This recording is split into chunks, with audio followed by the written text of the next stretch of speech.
అగ్నిపథ్ కు ఎంపికైన బాసర మండలానికి చెందిన ముగ్గురు యువకులను బీజేపీ సీనియర్ నాయకులు పవర్ రామారావు పటేల్ ఘనంగా సన్మానించారు. దేశం కోసం రాత్రి బవళ్లు పీఎం మోడీ పనిచేస్తున్నారని, ఆయన్ని ఆదర్శంగా తీసుకుని నేటి యువత ముందుకు వెళ్లాలని సూచించారు.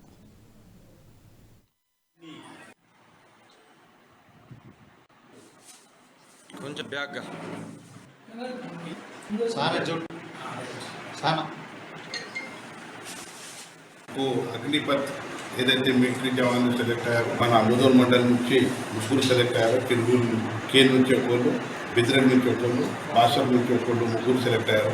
వాళ్ళకు నా తరఫున ప్రత్యేక ధన్యవాదాలు తెలియజేస్తున్నాను. ఇటువంటి అగ్నిపథంలో ఎవరైనా సెలెక్ట్ అయితే వాళ్ళకు ఖచ్చితంగా భవిష్యం ఉంటుంది. ఎందుకంటే ఇది 5 సంవత్సరాల తర్వాత మరలా ఇక్కడ సోషల్ జాబ్స్ ఇవ్వడానికి మన భారత సర్కార్ నరేంద్ర మోదీ గారు కొత్తగా ఇది నియమించారు. వాళ్లకు మా తరఫున ప్రత్యేక ధన్యవాదాలు తెలియజేస్తున్నాను. అదేవిధంగా ఈ పిల్లగాళ్ళు ఏదైతే బాగా కష్టపడి అగ్నిపథ్లో సెలెక్ట్ అయ్యిందో వాళ్ళు మన దేశ సేవ చేయాలా, బార్డర్ సెక్యూరిటీలుగా మంచి సేవ చేసి మన దేశానికి అంకితం కావాలని తెలుసుకుంటూ, ఏదైతే నరేంద్ర మోదీ గారు ఈరోజు మన ప్రపంచంలో దాటేగా మంచి పేరు తీసుకుంటున్నారు, ఆ పేరు జగత్తుగా పరమాత్మ యొక్క సంపూర్ణమైనటువంటి ఒక్కరు కూడా భూమి అంటేనే వైదిక భూమి వేదాన్ని ఈ గోదావరి హారతి నది కూడా ఆగకుండా ఎన్ని